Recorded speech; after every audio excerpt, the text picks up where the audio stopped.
Okay, we're going to go ahead and get started. Thank you all for logging in if you were able to. This should be pretty quick. So the first step that I will need you to do is to log into your app that you installed or should have already installed.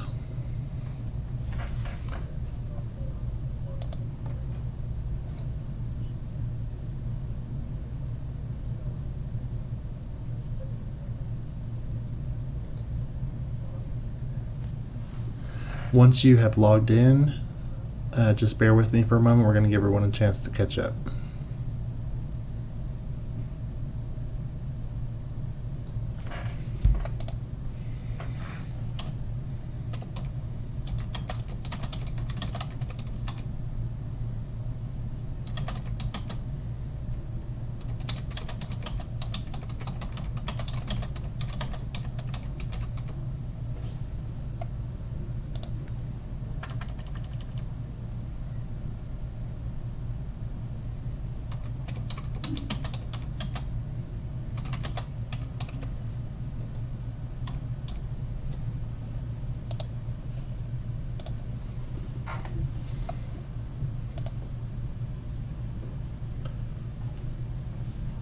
Okay, so what your username and password will be is your email.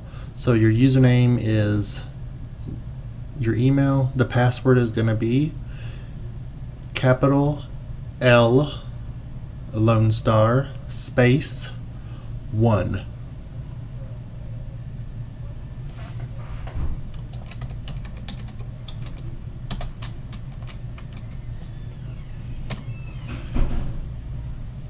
So once you have logged in, just be patient for a moment. We're going to give everyone a moment to catch up.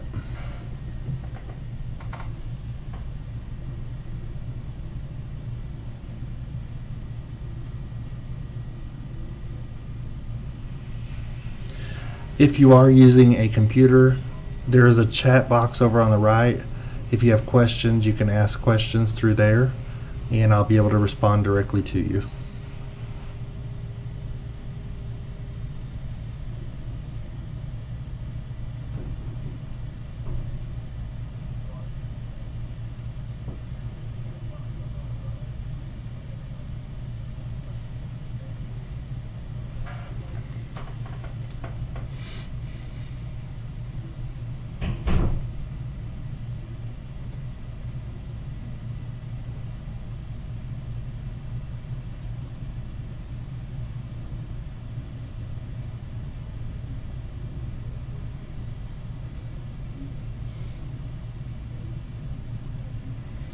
So once you log in, you should see a screen that looks something like this.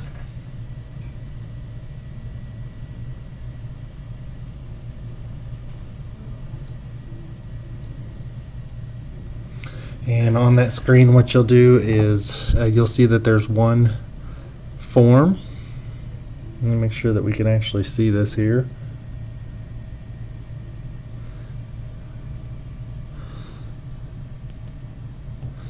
So you'll select that form. In the form, it has several list items. These are the pages that are within the form. So let me give you some basic functionality of this form so that you'll know what the buttons do. So the button located up at the top right here that looks like a little arrow, that's to send the form. You don't want to press that until you're ready to go and once you're finished with the report. The button next to it looks like a little disc. That is to save it as a draft.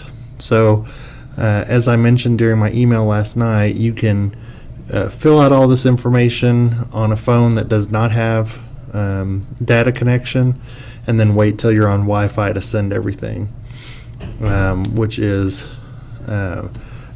pretty cool, I think. So then you have the three little dots over here off to the edge,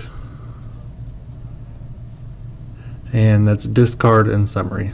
So let's get started. The first, if you'll just go ahead and click visit information, It will come up with a list which of questions, and this is basically the first page of your report. So in case name, it's always going to be last name, comma, first name. The next question is select a region. So if you're in region 7, of course, select region 7. If you're in region 11, you'll select region 11. This is only for CPS cases. We do not have the functionality yet for private practice cases or for hospital sitting. Right now it's just for supervised visits. We'll be adding those later, but for right now, like I said, it's just for supervised visits. So you'll select whichever region you're in, and then it'll ask you to select a service. So, and this is going to be whether it's a supervised visit at CPS or not at CPS. And then the next question is going to be the date of the visit. It's very simple. You click it, it brings up a calendar, select the date, press OK. Next question is the visit location. This is just like it would be on your report. So you could just put in Summit CPS or whatever you would normally put in. Okay, these next set of buttons are very important.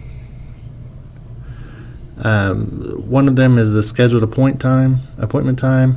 So the way that this little clock works is the first time that you click on it, it's going to pop up, and the white numbers are going to be for the hour.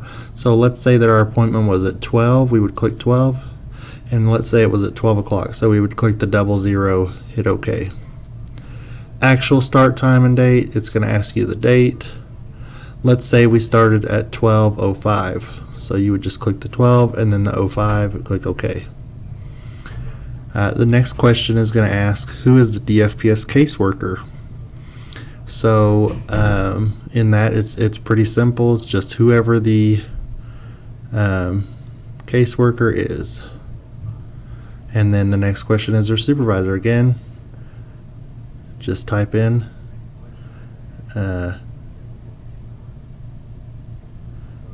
supervisor, whatever. Okay, the next question is going to be the DFPS observer job title. Of course, since we're not DFPS, but we are the observer, you'll just click that little box. And since you're doing a test one right now, you can click this ABC 123 at the top. That is a test case or a test person that I set up. Therefore, it will not make a difference on your time and billing. Normally, you would select your name from the list, and that's going to ensure that your billing is correct for these. Now, we're not totally doing away with QuickBooks. You'll still have the access to log into it in case you need to correct something, or you'll also be able to add your private practice cases and hospital sittings through that as well. So you're not going to lose the functionality of QuickBooks. We're just making it easier for you because we'll automatically log the time for these. So the next question is if anyone was late. You know that this is on your report that you already have. So if someone was late, you could type in there because of rain or whatever. Okay, so in order to go to the next page, I don't know how it works on iPhones, but on Android phones, you just swipe and it moves you to the next page. And the way that we have set this up is so that we've blended the sign-in log and the report together. So you don't have multiple pieces of paper. So the questions that it's going to ask throughout this may seem kind of redundant, but keep in mind it's filling out two forms while it's doing this. So if you had a missed visit, you would still fill out that first page, come here to the second page and type in, the reason for the missed appointment. Okay, and then you scroll on to the next page, which is the adult participants. Now, here is kind of an important part of this that I need to point out. Okay, so you'll notice that there are relationship to the child boxes here that says parent, foster parent, or grandparent, whatever, foster parent. Now, you will capture your foster parent signature on this page. So you can capture that in the first box. You could you'll type in their name, and then there's a button here. You'll notice it says capture signature. Be sure that you have this right selected for who the person is, and just hit capture signature, and it's going to open up a signature block. So you'll just have them sign in their little signature on it, and then hit the little save button right there, and that saves the image. And you'll find out later why this is important. So if you're using a laptop or tablet, on a laptop the mouse pad actually becomes the signature pad, so they'll just use their finger to sign on your mouse pad. On a tablet, it's pretty much the same as it is on a phone here. So you need to be sure that you select their arrival time. So if they were on time and got there at 12 o'clock, that's what you would select. And then it gives you the options to add more multiples of people. And then when you get to the bottom, if you still need to add more, it'll ask, do you need to add more, or do you want to add more? And you can click yes, and then it'll give you more boxes. So the next page is going to be the children's, and it's pretty much the same. You'll type in the child's name, the age, capture their signature if they're old enough to. If not, you can sign their name for them, and their arrival time, and there is multiples for the children as well. And again, at the bottom, if you need to add more, you can. And there's pages just like that for the CASA worker and CPS, anyone that comes to the visit. Okay, the next page is going to be basically on the observation form that we currently fill out. There's yes and no questions that you have to answer and then give a description. So that's basically what this next page is. It'll ask you to answer the yes and no questions, and then it's going to require that you answer them with actual text in the box. So, and please be mindful. I know that it's on a phone or tablet, but you still need to put in, good examples in these boxes. I'm just going through it really quickly here so that we can move on to the next part of this. But it will require you to enter some information in all the boxes.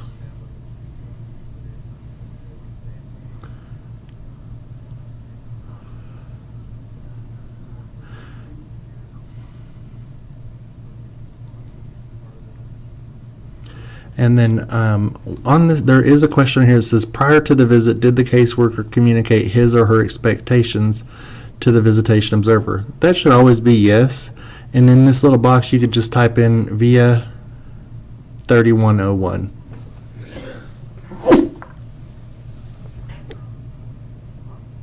And then were the visitation expectations followed? Yes or no. And if no, you better have a really good reason. All right, once those are all answered, it will allow you to go to the next page. Now, here's the benefit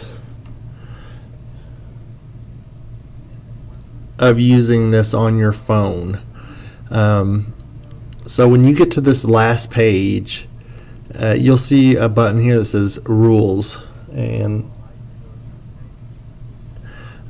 you'll be able to take a picture of the signature page of the rules so that you don't have to worry about turning in that via an email. If you're using a laptop, you're still going to have to turn in that via an email to the R7 supervisor. We have not figured out a way to get around that. I believe it will. If you want to save it as a draft, save this form as a draft on a computer, and then scan that and attach. You can attach because it gives you the option if you want to choose a photo that you've already uploaded, or you can take a photo. And then of course it's going to capture your signature at the end.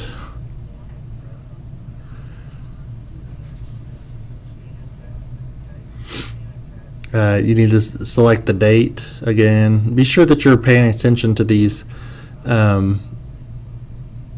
signature boxes. Now, currently we have on here where it says child's parent or legal guardian. Those do not use those. They will be removed.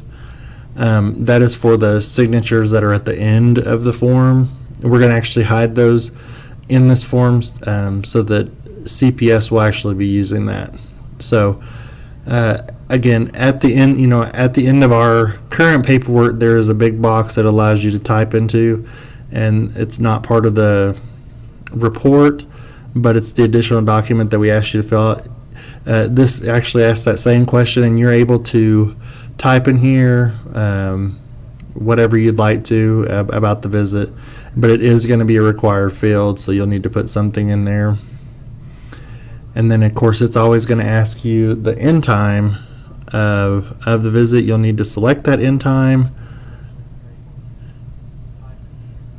And this is actually very important because this is what's going to calculate your time that's going to be sent over to QuickBooks. So you can go back and forth through these. If you swipe left, it will allow you to select a different page that you've already gone to, and you can go back to that page. You can make corrections throughout the form. As I said, you can hit the save button, and it would save it over in your.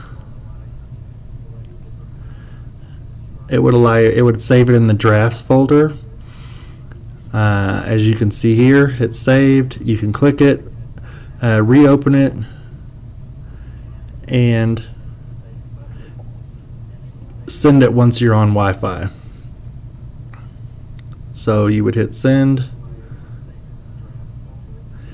and it'll upload it, and that's all you have to do.